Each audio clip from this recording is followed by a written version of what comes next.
waktu adalah waktumu.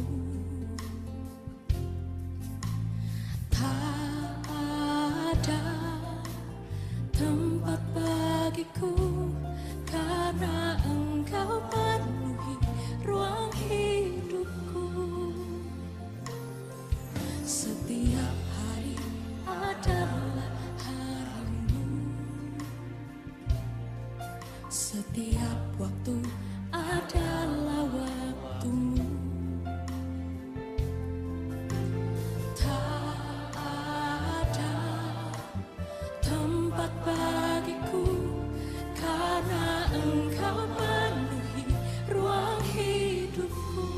Katakan, hari ini, nanti dan selamanya ku memilih Engkau, hanya Engkau saja.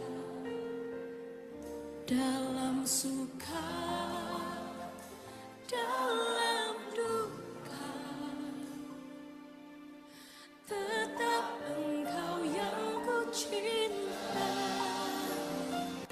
Hari ini, nanti dan selamanya ku mengikat janji melayanimu saja.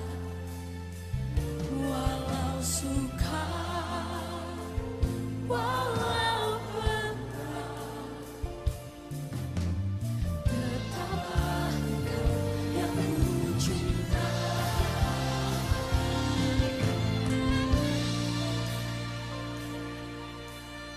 Setiap hari, hari Tuhan, setiap hari adalah harimu.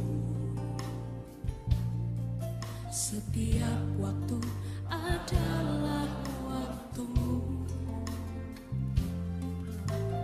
Tak ada tempat bagiku karena Engkau penuhi ruang hidupku.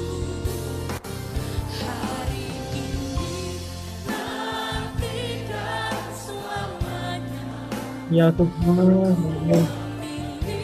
kami mau terus memilih Engkau Bapa. Kami terus mau memilih Engkau Tuhan dalam hidup kami. Dalam segala yang kami hadapi Bapa, kami mau memilih Engkau. Amin. Haleluya.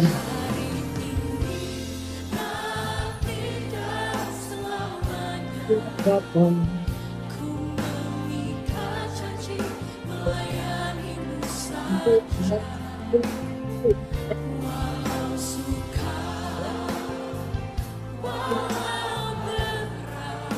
Kita tak pilih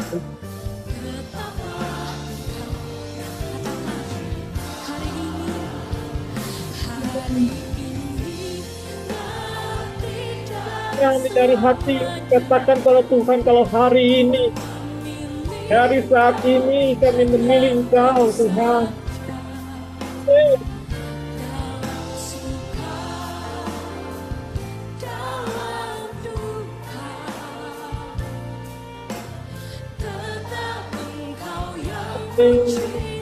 Oh,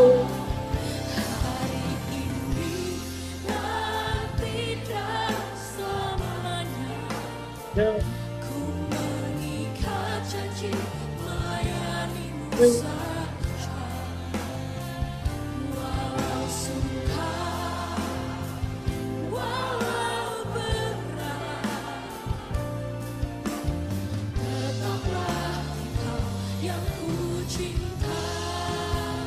Oh, ya. Ini janji kami Tuhan, hidup hanya untuk kepentingan-Mu saja Tuhan, hidup hanya untuk melayani-Mu saja Tuhan.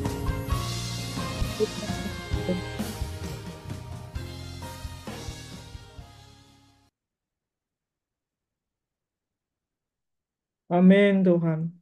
Terima kasih Bapa. Sesuai dengan lagu ini kami mau katakan mulai hari ini Bapak kami ingin melayani Engkau saja. Dalam segala aspek kehidupan kami tahu apa yang kami lakukan setiap hari adalah melayani Engkau. Bapa kami minta Engkau terus ajari kami dalam hari-hari kami, bagaimana kami hidup benar, hidup kudus, hidup tidak bercelah di hadapan-Mu, untuk kami melayani Engkau yang kudus, Bapa. Kami tahu kelemahan setiap kami. Kami tahu kami sering terjatuh di dalam langkah-langkah kami. Tapi kami mau terus berjuang. Kami mau terus belajar. Kami mau terus Tuhan dibenarkan oleh Engkau. Kami mau terus Tuhan melihat Engkau di dalam hidup kami. Segala aspek kehidupan kami, Bapa.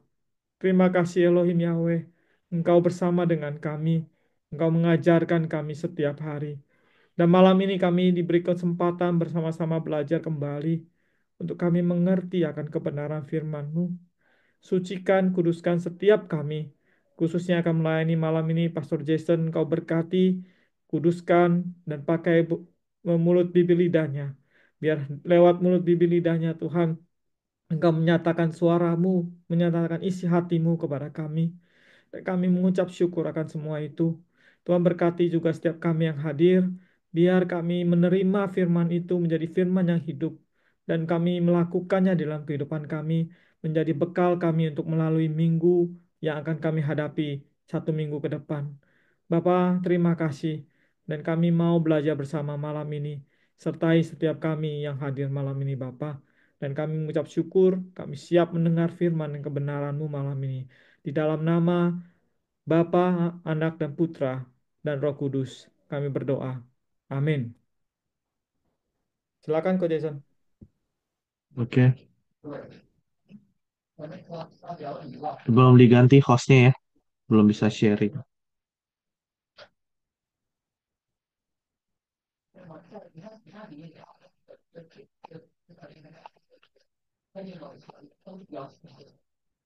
Oke,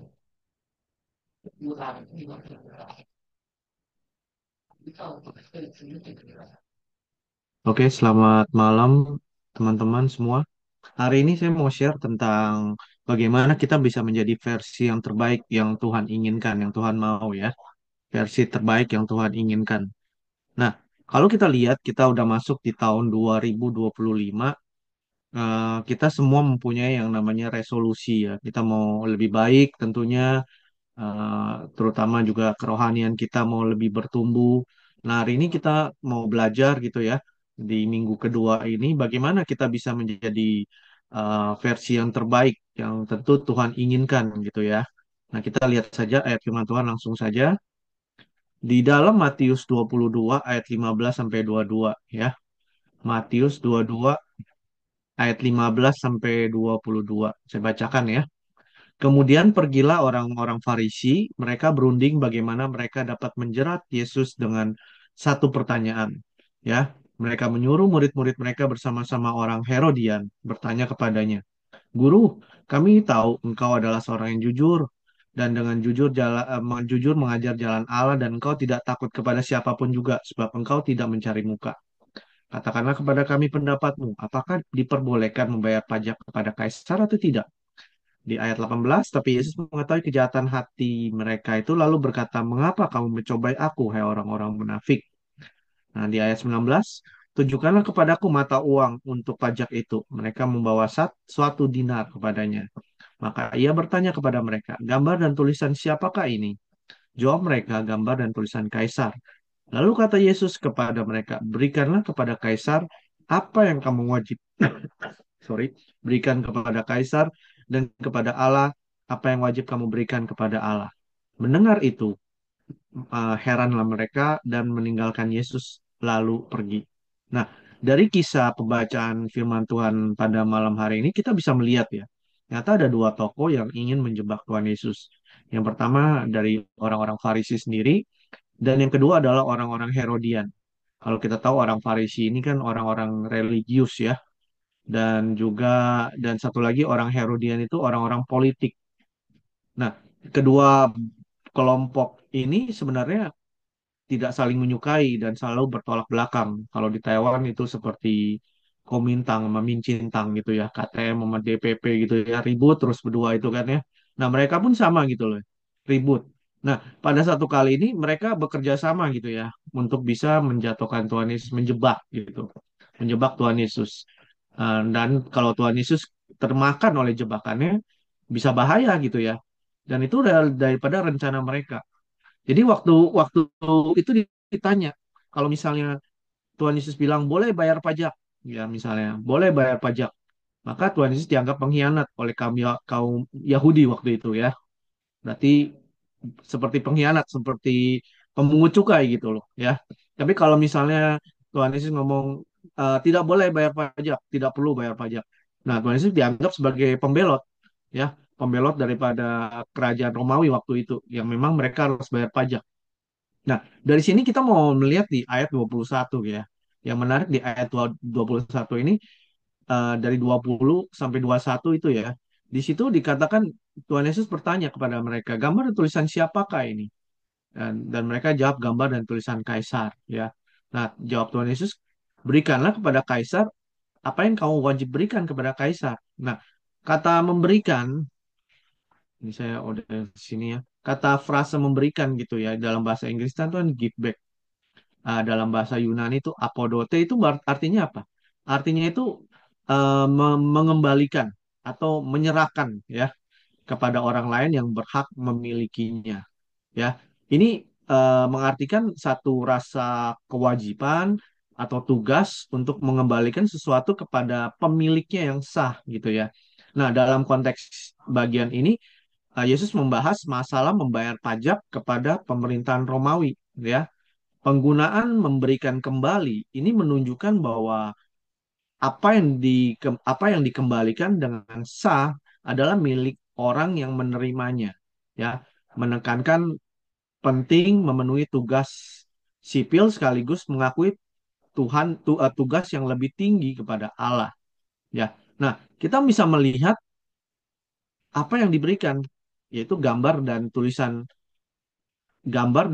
kaisar. Di situ kan ditulis ya, kaisar kayak kaisar Romawi itu ya. Nah, kalau kita bisa melihat kata apodote ini, mengembalikan ini, itu kan artinya mengembalikan kepada pemilik yang sah gitu ya. Tentu kepada kaisar ya, sebagai rakyat atau masyarakat jajahan waktu itu orang bangsa Israel itu wajib memberikan pajak ya, wajib memberikan upeti kepada kaisar Romawi. Jadi orang-orang Yahudi ini harus membayar atau mengembalikan uang dinar yang dibuat, yang dicetak oleh kaisar Romawi ya. Nah, ini adalah bentuk daripada uang yang dipergunakan oleh mereka ya. Nah, kalau kita bisa melihat ya, kalau kepada kaisar harus dikembalikan atau dipersembahkan yang namanya ada sesuatu yang gambar dan tulisan kaisar. Maka kalau Tuhan Yesus katakan berikanlah kepada Allah apa yang patut kamu berikan kepada Allah. Apa itu? Ya. Kalau bangsa Romawi, kalau yang dikatakan kepada kaisar kan gambar dan tulisan kaisar.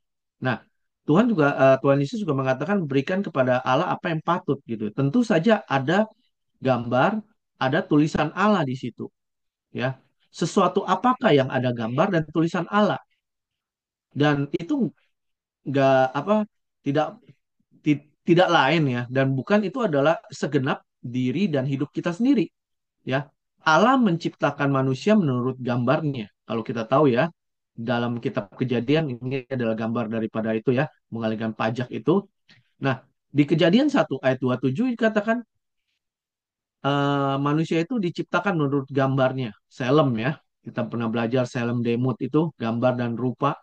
Selem ini kan menunjukkan satu komponen yang ada pada Allah dan juga ada pada manusia. Yaitu apa? Yaitu pikiran, perasaan, dan juga kehendak. Dan oleh karenanya itu manusia memiliki kemampuan untuk bisa melakukan analisa, melakukan pertimbangan, mempertimbangkan sesuatu, sehingga manusia juga dapat memiliki kehendak. Nah, di dalam penciptaan manusia, tangan Allah sendiri yang membentuk. Kalau kita lihat di dalam Kejadian 2 ayat 7, ya, Tuhan Allah membentuk. Itu dalam bahasa Ibrani itu yatser. Itu memiliki pengertian artinya mengukir, ya. Kalau bahasa Inggris itu to carve, itu mengukir. Atau yang sama dengan artinya menulis, ya, menulis. Jadi di dalam apa yang patut kita berikan kepada Allah, ya, itu adalah harus ada gambar, dan tulisan Allah. Itu di mana gambar dan tulisan Allah? Itu adalah di dalam diri kita sendiri. Di ayat Kejadian 2 ayat 7 mengatakan demikian, ya. Di mana kita di carving, diukir gitu ya, diukir, ya. Dalam diri kita ini sebagai manusia terdapat gambar dan tulisan Allah seperti orang mengukir gitu ya. Oleh sebab itu segenap diri dan hidup kita ini yang harus kita kembalikan, ya, yang harus kita kembalikan. Dan Allah memberi satu kebebasan kepada manusia. Kepada siapa seseorang itu mau menyerahkan diri, maka kepadanya lah dirinya itu dimiliki. Dalam hal ini Tuhan Yesus menasihati kita untuk apa? Mengembalikan kepada Allah. Jika seorang mengembalikan diri dan segenap hidupnya kepada Tuhan, berarti segenap hidupnya ini milik Tuhan, ya. Dan dengan demikian seharusnya tidak ada perhitungan persentase 10%, 20, 30, 50% untuk Tuhan. Nah, hidup kita ini ada memang milik kita sendiri ya, dipercayakan oleh Allah Bapa kepada kita. Dan tidak ada yang berhak memiliki hidup kita kecuali diri kita sendiri, ya. Tidak ada yang berhak. Allah pun tidak merebut hidup kita. Kecuali apa? Kita yang menyerahkan. Ya, kita menyerahkan dengan rela hidup kita bagi Tuhan. Nah, hidup kita ini milik kita sendiri. Ya, hidup kita adalah milik kita masing-masing. Dan tidak ada orang atau pihak manapun yang berhak merebut daripada hidup kita. Bahkan Tuhan sendiri pun tidak merebut gitu ya. Tidak memaksa hidup kita ini menjadi miliknya. Kecuali kita dengan rela menyerahkan hidup kita bagi Tuhan. Jadi kita ini yang berhak mengarahkan pikiran kita kemana, kita yang berhak mengarahkan keinginan kita kemana, gitu ya. Kita yang berhak untuk mengatur diri kita sesuka-sukanya kita, kecuali kita mengarahkan diri kita kepada Tuhan, ya. Kecuali kita memberi hidup kita ini menjadi milik Tuhan sepenuhnya dan tidak mengingini apapun kecuali keinginan itu adalah kehendak daripada Tuhan atau keinginan Tuhan yang memang harus kita lakukan. Dan ini yang terus kita perjuangkan dan saya juga perjuangkan sampai saat ini juga. Ya, bagaimana kita belajar untuk menyerahkan hidup kita untuk Tuhan. Karena memang Tuhan yang menciptakan kita, ya. Tuhan yang menciptakan kita dan memberikan hidup itu kepada kita, ya. Tapi kemudian kita berkata, Tuhan, Engkau yang menciptakan aku, Engkau yang menyerahkan hidup ini kepadaku dan sekarang ku kembalikan kepadamu, ya, supaya aku bisa hidup sesuai dengan maksud Tuhan menciptakan kehidupan ini dan menciptakan diriku, ya. Dan kita bisa melihat ya, hampir semua orang memiliki hidup, menguasai sepenuhnya dan mengarahkan hidup kepada apa yang dia mau arahkan. Suka-suka dia lah gitu ya, bukan kepada Tuhan. Demikian juga mungkin dari kita seperti itu dulu ya. Kita memiliki hidup kita sesuka aja. Walaupun kita sudah percaya kepada Tuhan, kita sudah Kristen sejak kecil, tapi kehidupan kita tuh sembarangan ya. Kehidupan kita sembarangan. Nah, orang-orang yang seperti ini hampir semua orang tentunya ya, bahkan juga orang-orang yang sudah dari kecil menjadi Kristen, dia merasa memiliki hak sebebas-bebasnya untuk bisa menikmati apa yang dipandang itu kebahagiaan, apa yang dipandang itu kesenangan, apa yang dipandang itu kepuasan. Tanpa sadar, ternyata mereka dibelenggu oleh kuasa kegelapan. Ya, sebab di jagat raya ini pasti ada dua pihak dong. Ada terang, ada gelap. Ada surga, ada neraka. Ada Tuhan, pasti ada setan. Jadi, seseorang, kita semua pada malam hari ini harus memilih apakah mau memilih Tuhan atau bukan. Ya, pada umumnya orang memilih apa yang dia pandang baik, ya.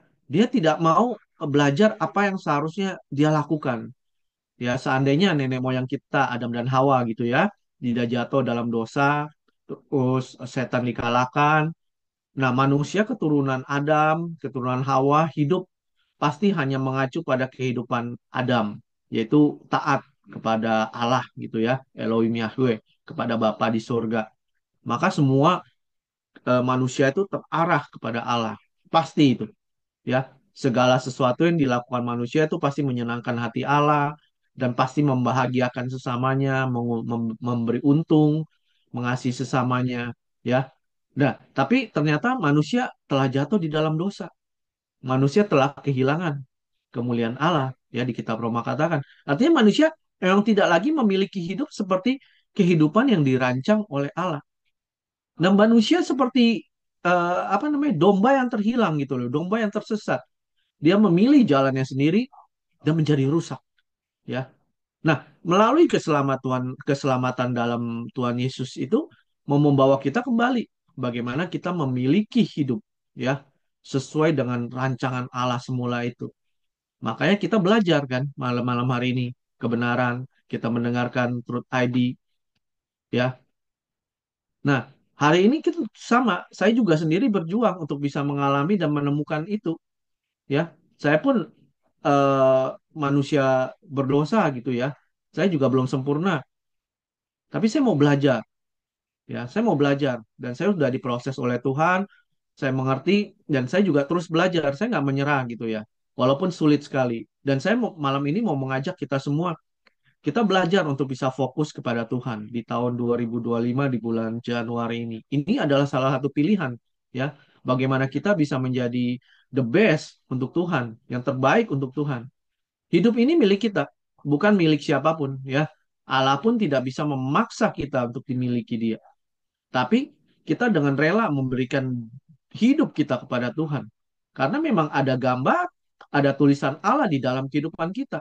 Tuhan mengukir kehidupan kita, mengukir kita gitu ya. Jangan sampai kita memiliki hidup meleset dari apa yang sudah Allah rencanakan dan sudah Allah kehendaki.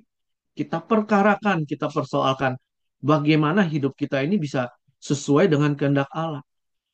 Nah, salah satu contoh di dalam Alkitab kita gitu ya, jejak hidup seorang yang menyerahkan total menjadi yang terbaik itu udah dipraktekkan oleh seorang yang bernama Abraham, yang dikatakan bapak orang beriman ya.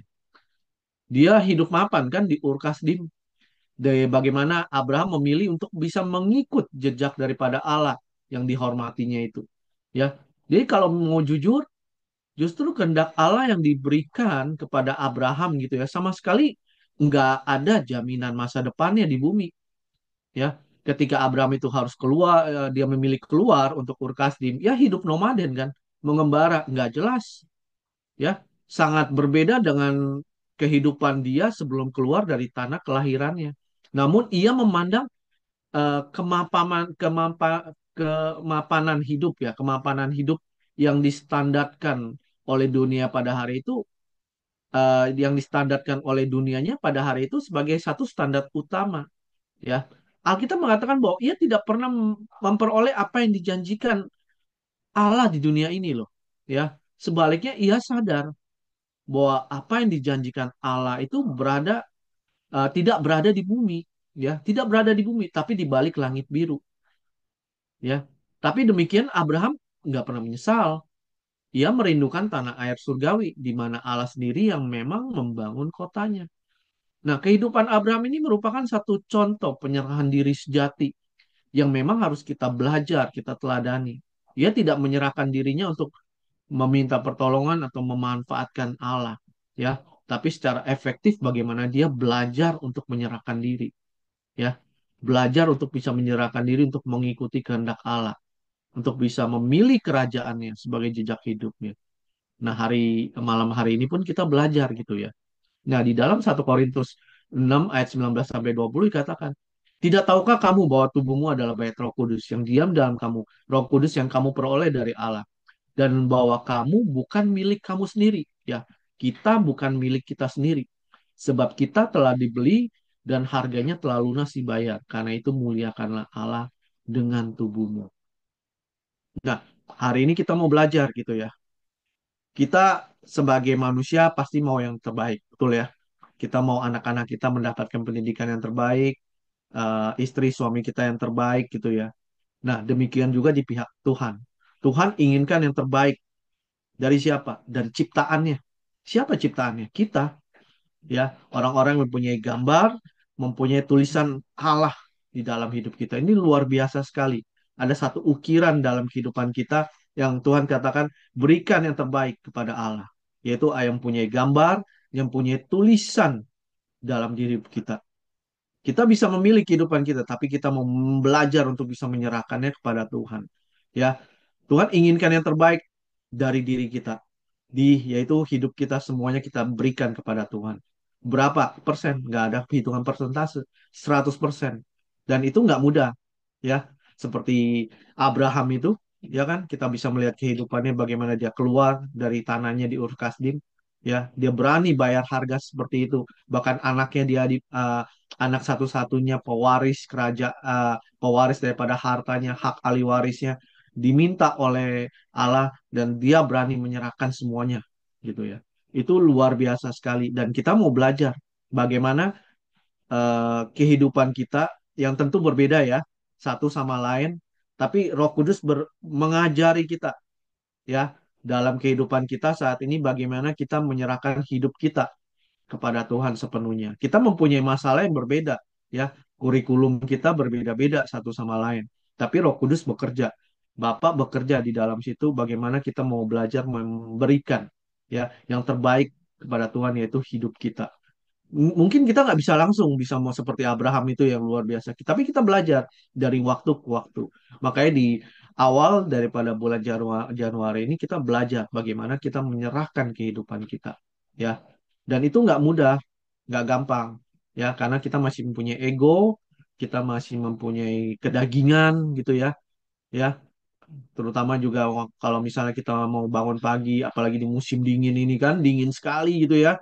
Enak sekali di dalam selimut gitu. Ya, mau pagi-pagi bangun, itu perjuangan yang luar biasa. Tapi bagaimana kalau kita mau menyerahkan hidup kita kepada Tuhan? Kita tidak mau menuruti keinginan daging kita, tapi kita mau ikut kepada keinginan roh. Dan itu perlu perjuangan, ya.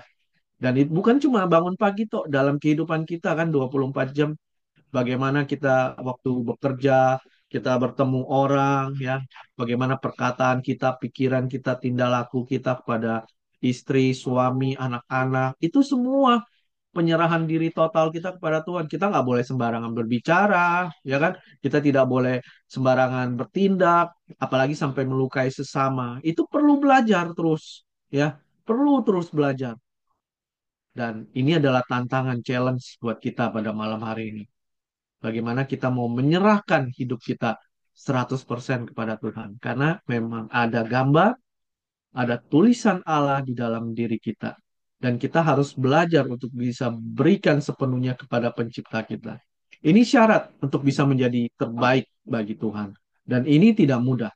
Ya, selama kita hidup, kita berjuang untuk bisa menyerahkan ego, menyerahkan keinginan, menyerahkan apapun yang kita inginkan yang tidak sesuai dengan Tuhan, kita berikan semua kepada Tuhan dan kita mau menuruti kehendaknya. Kita cari itu, ya. Tuhan tidak melihat apakah kita dari keluarga yang kaya, apakah kita dalam fisik misalnya tampan, cantik. Tuhan tidak melihat itu, tapi Tuhan melihat hati kita yang mengasihi, ya. Dan hati kita yang mengasihi ini terus akan disempurnakan ya, seperti berlian. Berlian itu kan tidak langsung menjadi indah, menjadi mahal. Itu kan perlu proses lama ya dari bebatuan menjadi indah ya. Dan itu adalah proses dalam kehidupan kita. Proses bagaimana kita bisa menjadi indah, menjadi berlian yang ditemukan oleh Allah ya, yang dilihat oleh Allah pada waktunya itu akan indah. Ya itu adalah kerinduan kita semua. Tapi selama kita masih hidup di bumi, kita terus berjuang. Bagaimana kita menjadi yang terbaik, ya. Karena ada gambar, ada tulisan Allah dalam hidup kita. Kita berjuang bersama-sama di bulan Januari, minggu kedua tahun 2025 ini. Nggak gampang memang, ya. Tadi seperti saya mendengar sharing kesaksian dari teman-teman, nggak gampang untuk tahun ke depan. Tapi selama kita terus berjuang, terus berada di dalam perlindungan Tuhan, kita berharap kepadanya, Tuhan pasti akan kuatkan kita. Apapun yang terjadi, masalah kita tetap ada, tapi kita berharap kepada Tuhan. Karena kita tahu kita adalah gambar dan tulisan Allah. Ya, Tuhan akan selalu menyertai kita. Mari kita berjuang bersama-sama. Amin. Terima kasih. Oke, thank you, Ko Jason. Tadi ada satu yang luar biasa ya, yang saya dapat itu malam ini benar-benar kita diingatkan yaitu ada gambar imag im tadi saya ada share nama imago Dei. Gambar Allah itu ada dalam manusia. Makanya kita harus benar-benar kembali kepada Allah.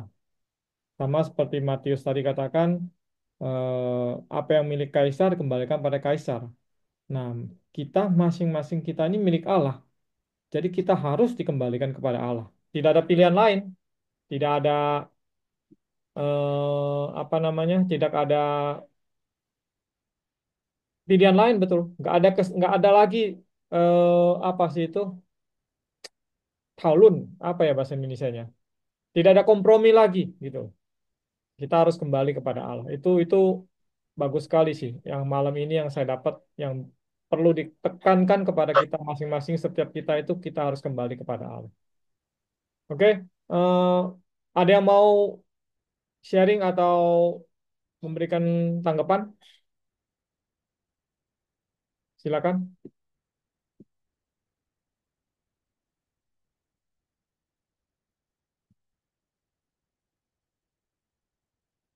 Wah, pada hilang kemana? Ada yang mau sharing atau kasih tanggapan? Silakan.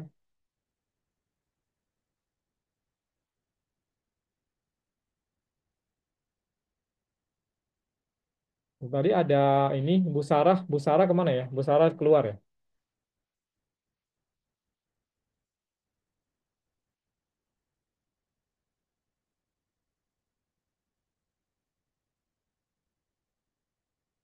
Ada? Nggak ada ya? Berarti, Oh, aku tanya, ya boleh? Gimana silakan. Kang, gua apa dua keputusan ya? Kalau kalau kita kalau kita pertimbangkan loh ya, dua keputusanku sama-sama baik loh ya, sama-sama kalau diarahkan kok juga sama-sama untuk kemuliaan ya, juga kemuliaan Tuhan juga pokoknya baik itu lah ya. Tapi gimana untuk apa untuk mencari keputusan dari dua keputusan ini yang paling bagus itu gimana ya? Kadang kalau kita mohon sama Roh Kudus itu kan kadang nggak ada jawaban. Sementara dua dua permasalahan ini misalnya ya juga sama kalau diarahkan juga semuanya kok kayaknya baik buat Tuhan loh ya. Itu gimana caranya memutuskan? Cuma saya kok sering loh dilema antara dua keputusan ini ya. Ya, Coach Jason mau jawab dulu. Maksudnya dua keputusannya keputusan yang mana nih? Yang bayar pajak sama yang ini ya? Hmm, eh, gimana ya?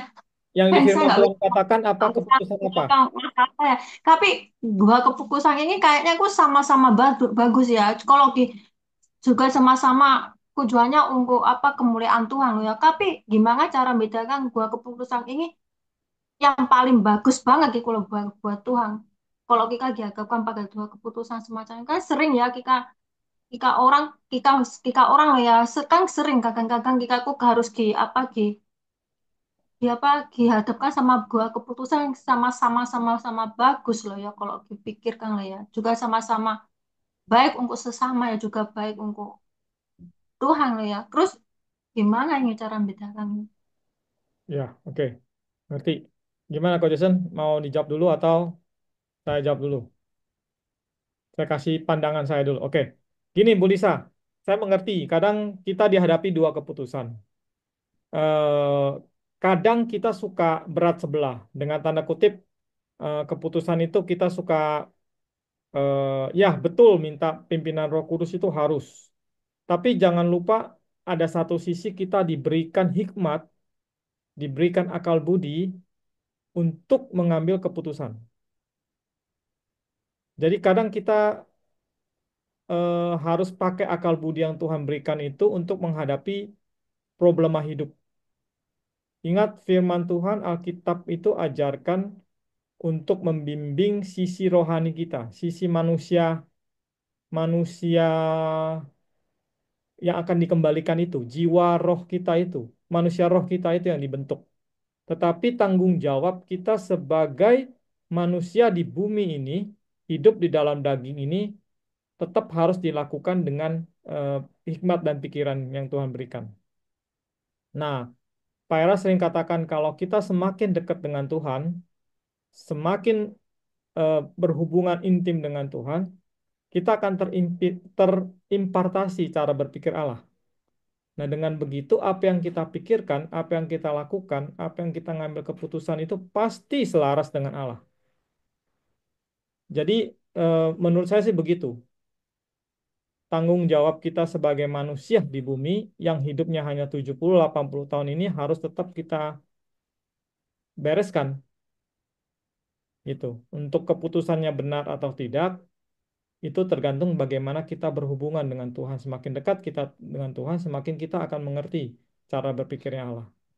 Apalagi kita ini manusia Allah. Ingat, kita manusia Allah yang awalnya sejak Adam diciptakan, kita manusia Allah, tetapi karena jatuh dalam dosa meleset dan sekarang sedang dikembalikan. Kalau menurut saya begitu, itu Bu Lisa.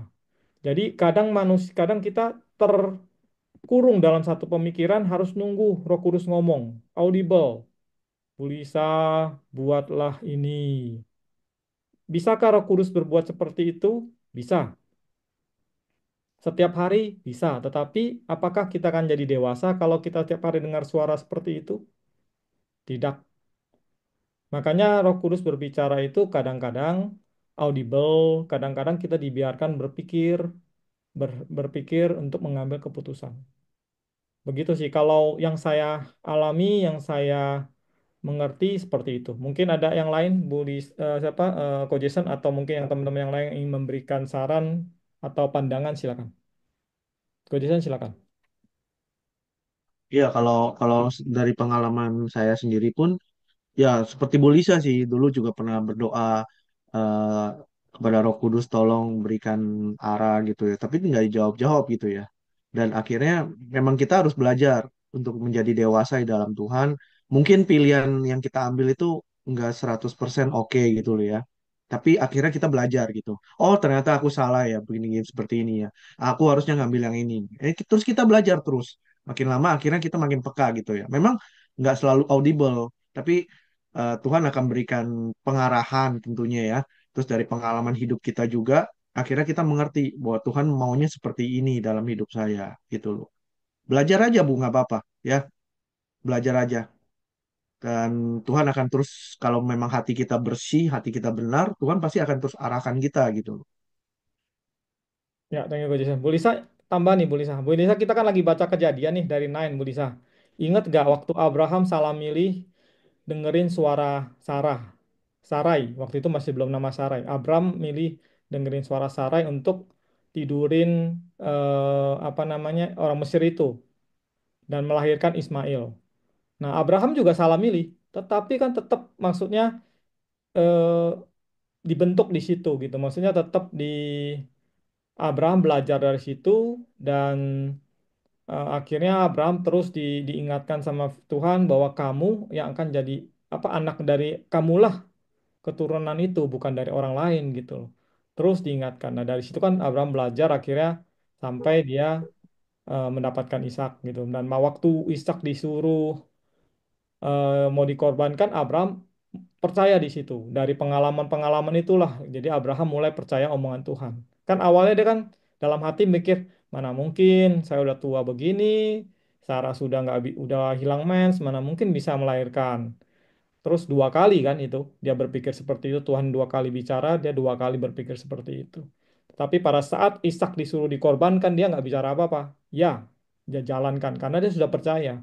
Nah, dari pengalaman-pengalaman hidup seperti itulah Abraham belajar. Nah, kita juga seperti itu.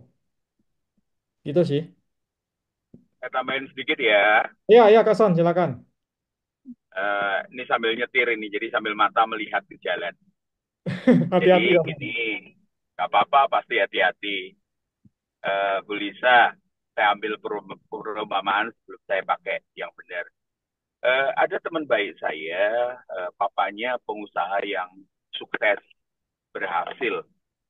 Jadi ketika dia lulus, ketika teman saya lulus kuliah adalah ketika lulus kuliah, papanya minta dia dia untuk bantu. Jadi selama ini memang sudah bantu dari SD, bahkan sudah bantu-bantu sehingga dia tahu selera papanya. Dia tahu papanya pilih apa untuk ulakan ya. Jadi jelas tahu dengan teliti. Kadang-kala dia disuruh pergi untuk pergi ulakan barang-barang yang dimaui papanya dengan penawaran. Jadi satu ketika papanya berlibur dengan mamanya. Berliburnya cukup lama. Berliburnya cukup lama. Berliburnya 1 bulan. Nah, 1 bulan itu papanya titip perusahaan, kamu yang ngatur. Kamu yang ngerti pikiran papa, kamu ngerti selera papa, kamu ngerti hitungan marginnya papa. Kamu selama ini bergaul dengan papa, sehingga kamu tahu seleranya papa, keputusannya papa, pikirannya papa. Jadi 1 bulan itu dikerjakan, papanya tenang, tiap hari hanya cek. Ketika dia ngecek, ya, ketika pulang, papanya sangat senang. Sebab kenapa? Seperti yang diharapkan papanya. Kalau kita, demikian juga dengan kehidupan kita. Kalau kita bergaul dengan Tuhan, seperti kita tadi Imago Dei tadi ya, kita punya perasaan Tuhan, pikiran Tuhan. Jadi kalau kita berdoa, Roh Kudus tunjuk jalan mana yang aku harus pilih, ya. Tentunya kalau kita mengambil keputusan, kita mikir yang sesuai dengan selera Bapa, ya, dengan apa seperasaan Bapa, sehingga kita tidak mungkin akan melukai perasaan pikiran Bapa. Kita pilih tentu yang sesuai dengan kehendak Tuhan. Jadi dari situ kita langsung tahu bahwa keputusan yang kita alami, yang pilihan, yang ada batas tipis, kita punya kepekaan. Nah, kata bijaksana beda dengan pintar. Kata bijaksana harus dilalui dengan pengambilan keputusan. Jadi kata bijaksana hanya orang yang melewati kesukaran-kesukaran dan memilihnya dengan tepat sesuai dengan pikiran dan hati Bapa. Jadi itulah namanya bijaksana, bukan sekedar pintar. Kalau pintar kita baca buku, itu pintar. Tapi bijaksana selalu dimulai dengan kita menghadapi persoalan-persoalan hidup. Ya, begitu Bu Lisa, pendapatnya inline kok. Tiga jawabannya inline. Kak Songi. Yang saya mau tanya lagi Kak Songi. Ini misalnya berkaitan dengan suatu apa ya? Gini aja ya. Ini misalnya seperti ini. Kalau di suatu grup ya, gini guys. Kan kadangku kan kita kayak ini ya Pak. Kak Songi. Kita aku pengen perhatian sama orang, pengen memperhatikan orang. Orang ini kok gini ya. Tapi waktu kita memperhatikan, kadang kita kan seperti semacam ini ya. Kalau suatu perkumpulan gini aja lah ya. Suatu perkumpulan misalnya orang ini kok gini gini gini, gini ya misalnya kita mau memperhatikan dia ya tapi kadang kita memperhatikan dia itu kita yang saya lakukan kok apa yang kita lakukan kok kalau kita memperhatikan dia aku kayak kita aku semacam kayak kepo kepo kok apa ya kok ngomong ya kepo ke bahasa Indonesia ya. Iya, bahasa gaul, bahasa Indonesia gaul. Kita ngerti kok. Kepo kepo kok kamu sebab kadang kok apa yang kita pikirkan kok belum tentu kan seperti yang dia pikirkan belum tentu apa yang dia apa kerjakan itu kita kan nggak tahu ya mungkin aja yang dia kerjakan kok baik adanya cuma kitanya nggak ngerti ya tapi kan kadang orang kok pikir kok orang ini kok gini gini gini gini gini. Kita gimana caranya mau berhikmah ya kok ya misalnya kalau kita misalnya mau ngomong ini sama kumpulan kita misalnya kamu jangan ngomongin orang ini kalau kamu mau memperhatikan orang ini kamu tanya sendiri tapi kadang kalau kita tanya sendiri kita ini pengen perhatian sama orang ini misalnya gitu ya tapi kan dengan cara pemikiran kita sendiri kan seperti yang kita katakan hikmah gitu ya kita harus bijaksana kalau kita mau gimana cara mau bijaksana untuk tampak kita ini gini yang apa tampak tanpa harus apa ini dicampuri oleh pikiran kita sendiri oh kalau kita ini berarti gimana aku mau Ya, Bu Lisa saya mengerti. Bu Lisa ini kan baca firman. Bu Lisa baca firman. Bu Lisa kan berdoa. Ya, tentunya contoh ya. Seorang istri saya Kak Ane. Dengan saya, dia tuh ngerti selera saya apa. Dia ngerti pikiran saya apa. Dari mana? tambah tahun, ya tambah tahun, tambah tahun usia pernikahan kami, makin dia tahu saya. Jadi apa namanya? Jadi kalau di dalam pengambilan keputusan adalah kita kalau baca firman Tuhan ada banyak cerita, ada banyak nasihat, ada banyak statement yang ada dari situ kita dapat apa dapat belajar. Makanya saya katakan jangan sekedar baca, jangan sekedar hanya melewatkan, tetapi dalami setiap tulisan yang ada, dalami setiap cerita yang ada dengan teduh sehingga kita dapat belajar dari sana, dapatkan kebijaksanaannya. Ya, untuk contoh konkretnya Bu Lisa, ya, misalnya Bu Lisa pengen memperhatikan orang, tapi Bu Lisa takut dijudge, takut dinilai kepo. Nah, ini Bu Lisa, kita nggak bisa ngatur apa yang orang pikirkan. Tapi kita bisa ngatur pikiran kita sendiri dan kita bisa menguji motivasi kita sendiri. Nah, kalau kata Bu Lisa, uji aja motivasi Bu Lisa itu untuk apa? Apakah untuk kepo? Ataukah untuk memperhatikan? Kalau menurut Bu Lisa itu untuk memperhatikan, ya sudah. Buat apa pusing mikirin orang? Buat apa takut penilaian orang? Yang penting bagaimana Tuhan menilai kita. Itu kan? Betul nggak? Nggak perlu takut penilaian orang. Orang tuh bisa aja menilai kita salah. Oh, Pak Eras itu berapa kali dinilai salah terus gitu. Ya kan? Ya udah, yang penting itu benar di mata Tuhan. Motivasi itu sampaikan firman. Itu kan contoh konkretnya tadi kan kayak gitu. Ya. Halo? Jelas, Bu Lisa? Bisa? Paham? Halo? Sebenarnya masalahnya gimana ya? Oh, Ya, nanti, makasih. Bu Lisa, saya stop dulu recordingnya. Bisa diceritakan kalau memang memungkinkan. Kita harus punya hati. Kita harus punya hati anti gores. Artinya kenapa? Orang boleh ngomong apa saja, saya benar di hadapan Tuhan. Gitu. Motivasi Itu yang paling penting. Sehingga dituduh apapun kita tetap tenang. Ya. Oh, motivasinya pasti duit. Ah, tenang. Motivasi saya benar. Makanya tadi saya baru khotbah. Saya menguji motivasi saya kembali. Untuk apa saya bawa firman Tuhan? Apakah benar? Gitu. Kalau saya ya. Ya, ya. Terima kasih. Terima kasih. Oke, Bu Ngomong-ngomong Lisa. ini suhunya, teman-teman, ini suhunya 28 derajat Celcius. Jadi cukup hangat. Maaf bagi yang kedinginan di sana. Kita kedinginan, benar-benar kedinginan. 28, jadi cukup hangat. Puji Tuhan. Ya, kita di sini kedinginan sekali. Saya di daerah Probolinggo sekarang. Tadi siang panas. Tadi siang panas. Nggak tahu 35 atau 37 tadi. Terima kasih. Ya, makasih Kak Son. Jelas Bu Lisa, kalau belum jelas bisa ditanyakan nanti diobrolkan. Jangan disimpan dalam hati Bu Lisa. Oke, yang lainnya ada yang mau sharing juga boleh. Tapi kita jangan lupa inti kelas kita hari ini ya.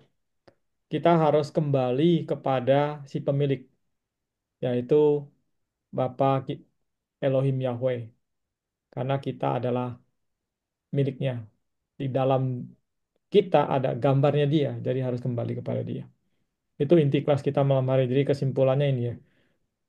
Sebelum kita nanti sharing-sharing yang lain, ini dulu yang harus kita ingat selalu. Oke, silakan yang mau memberikan tanggapan atau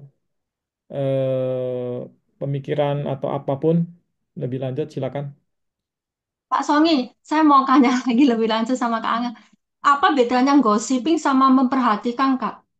Ini yang saya kadang pingin apa kan pingin omong apa pingin gimana ya?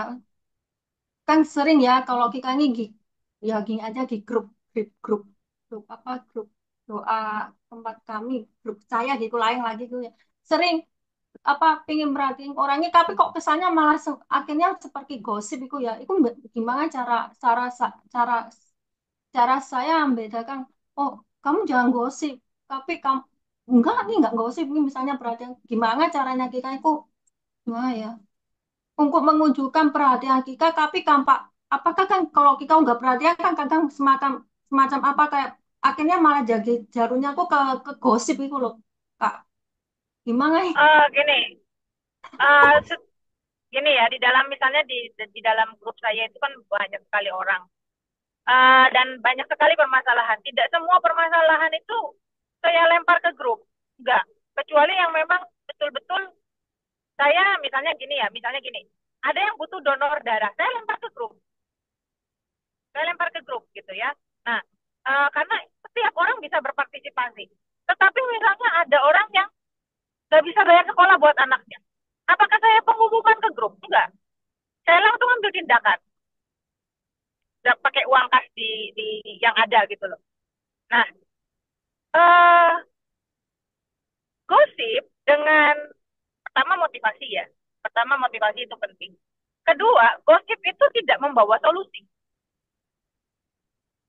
Ya kan? Kalau misalnya gini, ada orang nih butuh butuh ditolong nih anak dia nggak bisa bayar sekolah nih, sampai anaknya mau dikeluarin dari sekolah. Kalau saya bisa kasih solusi, saya kasih solusi langsung. Ngapain saya harus boro-boro? Si ini kan malu juga ya orang itu pasti. Si ini nggak bisa bayar sekolah loh. Ayo kita tolong yuk rame-rame. Kelihatannya sih memang mau nolong gitu kan. Kelihatannya mau menolong. Ayo kita kumpulin duit, tapi juga mempermalukan dia. Nah, jadi tidak semua permasalahan bisa kita share sama orang lain. Bagaimana memutuskan apa yang bisa, apa yang enggak? Satu, motivasi. Kedua, Coram Deo, apa kehendak Tuhan dalam hidup kita masing-masing. Temukan itu. Gimana belajarnya? Ya belajarnya ya sama. Apa pasti ada error-errornya sama seperti misalnya saya nggak tahu Bu Lisa bisa naik sepeda pancal atau nggak sepeda boseh atau enggak ya. Kalau saya waktu waktu belajar sepeda boseh sebelum saya bisa seimbang ada error-errornya juga sampai saya akhirnya menemukan keseimbangan itu. Nah, begitu juga ketika kita mencari kehendak Tuhan. Nah, kayak gitu. Pertama uji motivasi kita apa. Kedua, itu kasih solusi enggak. Perlu nggak solusi itu harus dicapai dengan, oh semua tahu. Kalau solusi itu bisa dicapai tanpa semua tahu, kenapa enggak gitu? Kenapa? Ya udah keep aja buat saya sendiri gitu kan? Nah, gitu ya. Semoga itu menjawab. Oke. Nanti Nah, kak. saya tambahkan dikit, Bu Lisa. Sebelum, eh, kalau menurut saya sebelum baik kita ataupun orang lain itu, supaya kita, contohnya kepada ke kita dulu ya, kepada kita sendiri. Kalau sebelum supaya kita enggak dianggap menggosip, kita harus tanya pada diri kita sendiri, niat kita itu apa sih? Membantu atau hanya membicarakan kelemahannya, TK ngomong. Itu pertama. Kedua, yang saya katakan itu membangun nggak? Atau melecehkan dia, atau membuat dia malu? Bertanya dulu pada diri kita sendiri. Yang ketiga, eh, kalau misalnya ini terjadi pada saya mau nggak dikasih tahu orang? Mau nggak ada orang yang beritahu pada saya? Jadi direfleksikan kepada diri saya sendiri, kepada diri kita sendiri sih. Kalau kita yang mau mau memperhatikan orang takut dianggap gosip ya kita tanya dulu pada diri kita sendiri. Kalau saya mau ngomong hal ini, apakah ini mempermalukan apa enggak? Apakah niatnya murni sekedar hanya saya mau sekedar membantu atau saya mau mempermalukan dia atau mau meninggikan diri saya sebagai saya lebih rohani daripada dia atau saya lebih lebih lebih apa ya lebih dewasa daripada dia, saya lebih kenal banyak firman daripada dia. Itu niatnya yang penting sih niat kalau menurut saya sih. Yang tadi Kak Ana ngomong juga itu apa satu inline gitu yang Kak Asem bilang juga tadi inline ya. Niat kita tuh penting apa gitu. Itu sih tiga itu aja sih. Yang pertama niat kita apakah murni. Kedua membangun gak sih yang saya ngomong ke dia. Ketiga kalau orang lain ngomong ke saya seperti ini, apakah saya senang atau saya bagaimana? Kalau menurut saya sih tiga itu sih. Ya, mungkin ada tambahan dari yang lainnya. Bu Lisa mengerti ya? Mm-mm. Saya ngerti. Terima kasih. Oke, oke, wah mantap sekali nih. Kayak begini makanya biar kita bisa saling membangun ya. Kita di sini nggak ada menggurui, tapi dari sini juga kita belajar. Kayak tadi Ko Jason bagi tentang itu saya belajar. Iya betul sih. Kita digambar kita ini ada Allah gitu kan. Jadi kita kembali kepada Allah. Makanya saya tekankan itu dari tadi. Kita saling belajar sih. Ada lagi yang lain? Pak Adi bagaimana Pak Adi kabarnya? Oh, bisa dilewatin. Oh, Puji oh ya, Tuhan. saya mau sedikit ini ya, respon yang tadi yang Ko Jason yang bawa mengenai ini ya, apa yang harus yang diberikan kepada kaisar, ya berilah kepada kaisar. Terus yang apa yang harus diberikan kepada Allah, ya berikanlah kepada Allah. Sekarang baru saya pikir langsung otak saya langsung wah kepikir oh ya benar juga nih ya. Saya kehidupan ini kan saya selalu fokusnya cuma satu. Misalnya kalau buat keluarga harus 100% buat keluarga. Buat teman atau orang lain tuh harus 100%. Jangan dengerin keluarga begitu ya. Tapi malam ini dengar dari Coach Jason yang tadi yang sharing tuh luar biasa gitu. Jadi saya sekarang ngerti, oh iya ya harusnya dibagi ya. Yang seharusnya Inka yang kasih keluarga ya keluarga lah. Tapi yang di sebelahnya jangan dikosongin gitu ya. Apa yang harus diberikan sama orang lain, keluarga yang misalnya yang membutuhkan gitu ya. Kita ya beri juga kepada dia.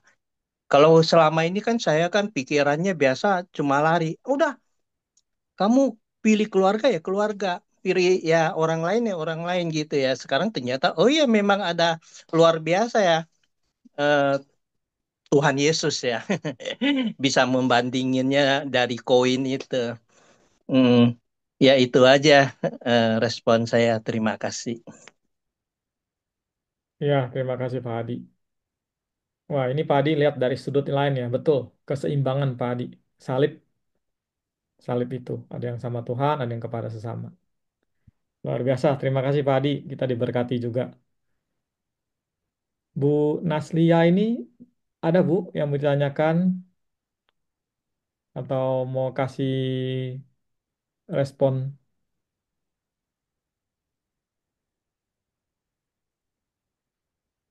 Sembari nunggu Bu Naslia, Bu Lili ada Bu Lili? Respon atau Saya tanggapan atau pertanyaan? enggak, saya lagi belajar aja, sudah komitmen waktu tahun 24 kemarin di 25 ini saya mau berubah gitu. Jadi untuk berubah untuk diri saya sendiri pribadi. Ya terus terang tanggal 1 waktu pembukaan tahun baru itu saya puasa 3 hari. Nah, doa saya udah mulai banyak ya meng- mengoreksi diri gitu loh. Pokoknya berbenah diri artinya tuh jadi segala apa ya yang tindakan saya tuh sudah saya rubah sedikit-sedikit dari pembicaraan, dari apa itu sudah saya rem gitu loh Mas. Tuh. Jadi saya sudah mulai mengadakan perubahan untuk diri saya sendiri. Kalau orang lain merubah orang lain nggak bisa ya udah dari diri saya sendiri aja dulu. Jadi saya belajar belajar ini. Ini mumpung masih Januari, udah mulai bisa ngerem-ngerem apa itu, udah diniatin.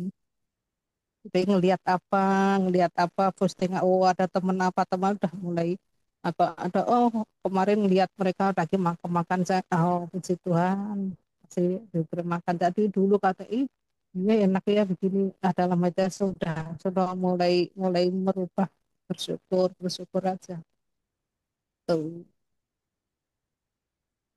Dan saya juga banyak kemelesetan jadi mudah mana yang dulu kira-kira kurang bagus itu diperbaiki pelan-pelan minta sama Tuhan bisa bisa berubah bisa tumbuh ya sesuai dengan firman biar orang bisa melihat perubahan di dalam diri kita sendiri dulu Ya, sesuai dengan tadi, biar ada gambar Allah di dalam diri kita. Jadi ya kita merubah diri kita dulu aja. Kalau orang lain mau merubah orang lain, yang harus dari kita sendiri dulu.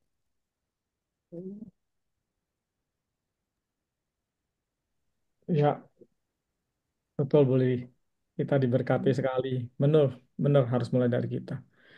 Saya sih ada satu sih yang membuat saya shock kemarin ya, 2 hari ya, kemarin apa 2 hari yang lalu ya. Eh, Dosen kita juga pendeta GSKI namanya Pastor Thomas Gunawan, juga dosen dosen yang ngajarin kita tentang public speaking ya. Tiba-tiba meninggal kena jantung. Dan waktu kita dengar itu kita kaget, padahal baru selesai kelas kemarin berapa ya? Semester terakhir baru sama beliau. Sama-sama kita kelas ngobrol banyak. Nah, pas kemarin 2 hari yang lalu kita dengar dia meninggal. Itu kelas ternyata kelas terakhir kita ketemu sama beliau. Jadi dari sana, wah hidup ini ya kita nggak tahu ya kita kapan. Padahal mungkin malam ini kita ketawa-ketawa begini. Nanti besok saya inna ilahi ya besok ya mungkin, atau lusa saya inna ilahi dengeran kabar. Jadi maksudnya itu bener, harus bener-bener kita mempersiapkan diri itu nggak bisa cuman sekedar slogan doang sih. Harus ya sungguh-sungguh, walaupun jatuh berat dijalin lagi gitu.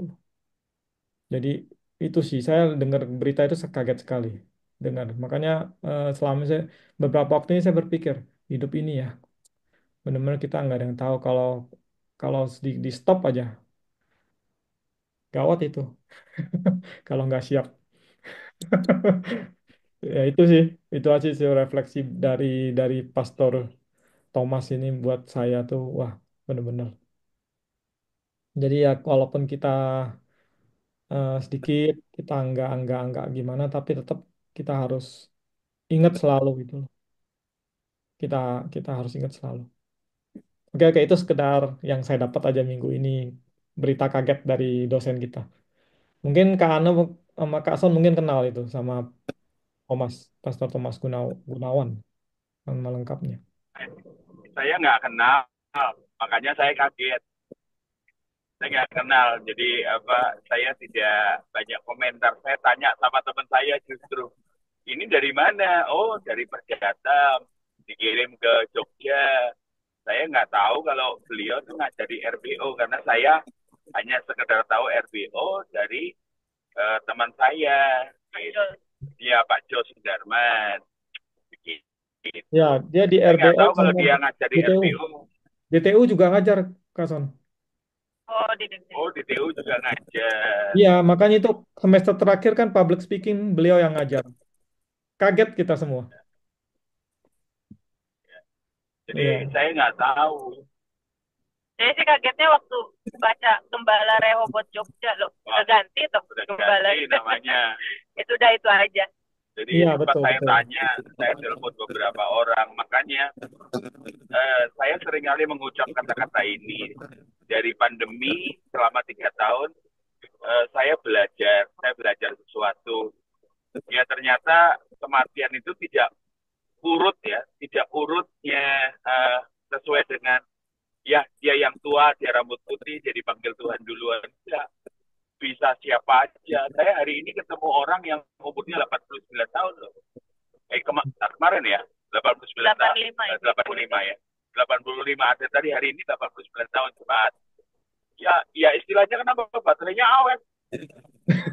Ini yang umurnya muda-muda, istilahnya masih muda tuh umur segitu. Di bawah saya 2 tahun. Saya Iya. tahun ini tahun 59. Malah dipanggil Tuhan. Dalam arti kenapa? Ya kita nggak ngerti ya. Makanya persiapan itu penting. Kita jaga kesehatan, kita jaga makanan, terus gaya hidup kita juga lihat gitu. Bisa ya setragis itulah hidup lah. Di tempat baru, di tempat baru di Jogja. Menurut survei kan Jogja tempat yang paling nyaman, salah satu kota dari 5 kota ternyaman di Indonesia termasuk Malang. Ya Kuliner. kenapa?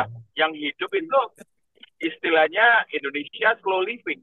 Kalau orang bule ngomong slow living. Jadi semua bergerak lambat. Itu Ya. kan dicari. Jadi tingkat stresnya kurang, makanan cenderung Manis, sehat. Ya, manis. istilahnya binatang itu tidak mati 2 kali, apa mati 3 kali, apa mati 4 kali. Maksudnya bagaimana? Tidak pakai pengawet, ya. Ya, tetapi ya masalahnya adalah apa? Kalau saja di leher kita atau di punggung kita ada tulisan expirednya kapan, wah, kita nggak tahu kapan kita expired tuh. Hmm. Nah, itu ya. Jadi berjaga-jagalah. Ya, betul. Ya. Jaga-jaga. Saya Kak sering Son, bercanda. Ini, ya, enggak, ya. Terus lanjut, Kak Son. saya sering kali bercanda. Saya bercanda di tengah-tengah khotbah itu, saya sisipkan bercandaannya supaya bercandaannya itu sedikit sarkasme, ya. Dalam artian kedatangan Tuhan itu 2 jenis. Kedatangan menjemput kita semua orang percaya, kedatangannya bisa jadi kedatangan khusus. Malam nanti tiba-tiba ada malaikat di ujung ranjang kita dan ngomong apa? Pulang yuk. Dunia penuh kejutan, saudara. Ya, Iya, jadi betul. selamat berjuang, selamat berjuang. Ya, betul sih. Jadi tanggung jawab kita selama kita masih diberi nafas, tanggung jawab. Kayak Kak Son tuh udah turunin perut loh. Udah kecil perutnya, udah seger Kak Son sekarang. Mana nih kita yang cowok-cowok nih, Pak Hadi, Ko Jason. Saya saya turun 10 kilo udah. Kemarin tuh officially turun 10 kilo. Wah, udah dahsyat. Gitu, turun. Lari 5 kilo. Saya tinggal 3 kilo lagi, tinggal 3 kilo lagi mencapai sasaran 76. Jadi dari bulan Agustus, September, Oktober, November, Desember, Januari sudah turun 10 kilo. Masih jadi kurang 3 kilo lagi dari target. Gitu. Ya, Luar terima biasa. kasih doa kalian. Sampai ketemu. Yap, luar biasa. Wah, saya mesti diet nih. Harus Pak Hadi, karena itu tanggung jawab kita. Oh iya, malah saya ntar apa tuh beda sama Kak Sony itu 11 kilo. Beda apa nih? Maksudnya lebih berat. Lebih berat 11 kilo. Ya kemarin ketemu Pak Hadi, wah Pak Hadi perutnya besar juga ya, Oh, iya. lebar juga ya. Iya. Itu itu Harus mesti ya harus harus diet. diturunkan Pak Hadi. Lari Kalau Saya pagi juga enggak, program diet ini. kalau enggak ntar kata Kak Sony itu gawat, ntar malaikat ya manggil. Teman-teman, saya sederhana kok. Saya sederhana. Cara ini sharing ya untuk fellowship kita ya. Iya. Saya sederhana, caranya nurunin berat badan sederhana, bukan pakai macam-macam, nggak pakai cara macam-macam. Hanya saya olahraga tiap pagi, terus kemudian makan karbo saya kurangi jadi hanya makan sepertiga karbonya.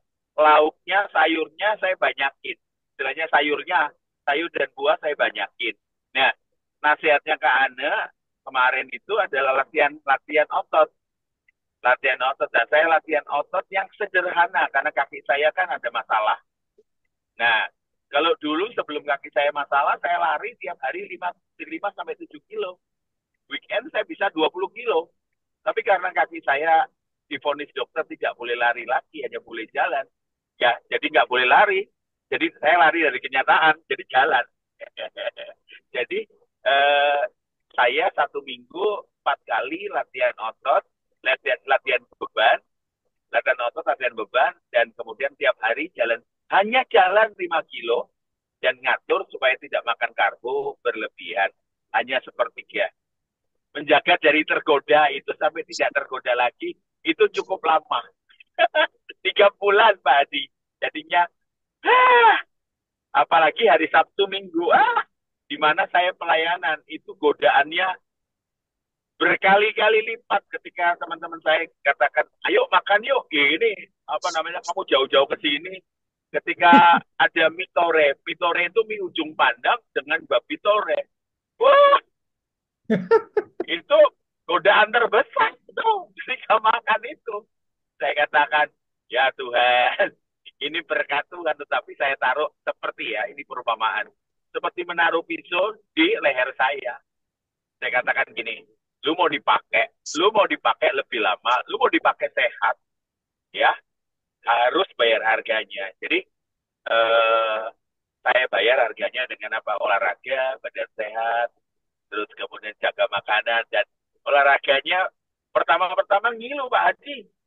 Ya, ngilu dalam artian apa? Pegel semua, Hmm. pegel semua. Itu rasanya mau dipijat, tetapi ya udah. Ya, sampai satu ketika satu titik. Satu titik adalah dari bisa makan banyak, mau makan banyak. Yang kedua, bisa makan banyak, tidak mau makan banyak. Ya, yang terakhir adalah sudah tidak mau makan banyak dan tidak bisa makan banyak. Hmm. Nah, saya sedang ada fase jembatan. Tidak apa namanya sudah eh, tidak mau makan banyak, tapi masih bisa makan banyak. Itu fase jembatan. Ya, semoga saya lulus di bagian akhir. Ya, Ya, istilahnya tidak mau makan banyak dan tidak bisa makan banyak. Seperti berdosa. Bisa berbuat dosa dan mau berbuat dosa.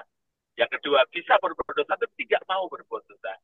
Yang ketiga, tidak bisa berbuat dosa dan tidak mau berbuat dosa.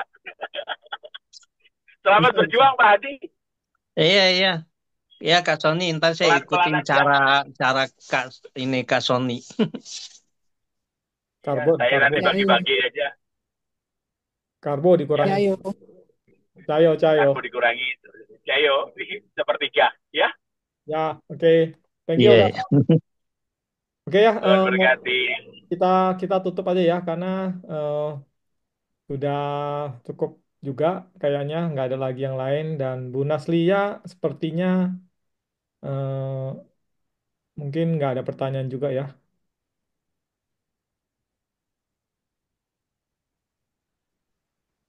Oke, kalau memang nggak ada kita tutup.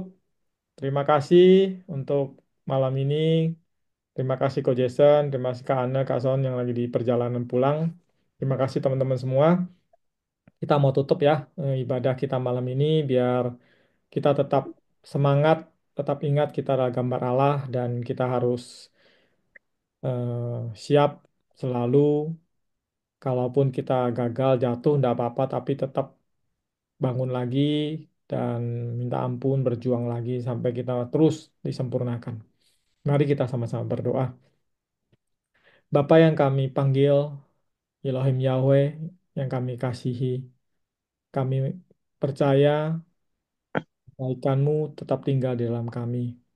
Terima kasih untuk malam ini lewat firman-Mu melalui hamba-Mu Pastor Jason kami diingatkan kalau kami adalah gambar daripada Engkau. Ada gambar Engkau di dalam hidup kami.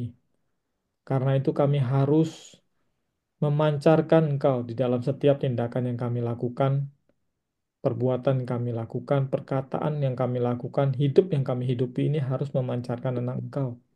Karena ada satu tanda, ada satu gambar di dalam hidup kami. Ajari kami untuk menjaga keseimbangan antara kami hidup menjalani hidup kami di dalam Engkau dan kami menjalani hidup kami sebagai manusia di dunia ini. Ajari kami hidup bertanggung jawab baik secara kehidupan manusia rohani kami dan juga sebagai manusia tubuh jasmani kami. Bapak kami tahu semuanya tidak mudah, tapi kami bersyukur Engkau tinggalkan Roh Kudus tinggal bersama dengan kami.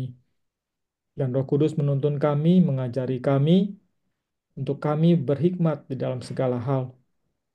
Untuk kami mau belajar, Bapa, dalam setiap hal yang terjadi dalam hidup kami.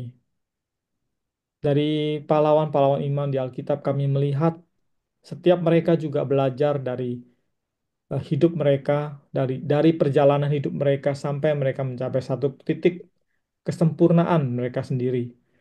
Dan kami juga akan berjalan sampai kepada titik-titik setiap kami mencapai kesempurnaan kami masing-masing. Terima kasih Bapak, kami bersyukur untuk malam ini. Terima kasih juga kami berdoa untuk Kak Ane dan Kak Son dalam perjalanan pulang. Engkau menyertai mereka sampai ke rumah tidak berkekurangan apa-apa. dan Engkau menyertai kendaraan yang mereka kendarai, perjalanan mereka, dan sampai mereka boleh pulang dan istirahat di rumah. Berkati setiap kami yang hadir malam ini, ya berkat daripada Allah Bapa, persekutuan dengan Tuhan Yesus, dan pimpinan Roh Kudus, menyertai setiap kita dari malam ini sampai selama-lamanya. Dalam nama Yesus kami berdoa. Amin. Amin. Terima kasih semuanya. Hati-hati. Ya, terima kasih semuanya. Karena Terima Kak Tong, kasih. hati-hati. God bless. Ya, Ya, bye-bye. Terima kasih, Selamat Tuhan pagi. berkati. Selamat Pak malam. Jason, Ya, Pak bye-bye. Jason, Selamat Pak berkati Daud, semua. Bu Daud, Selamat ya, Kak malam. Sony, Kak Ana, Ketemu lagi ya. bye-bye sama Ya, bye-bye. teman-teman. Bye-bye. Ya.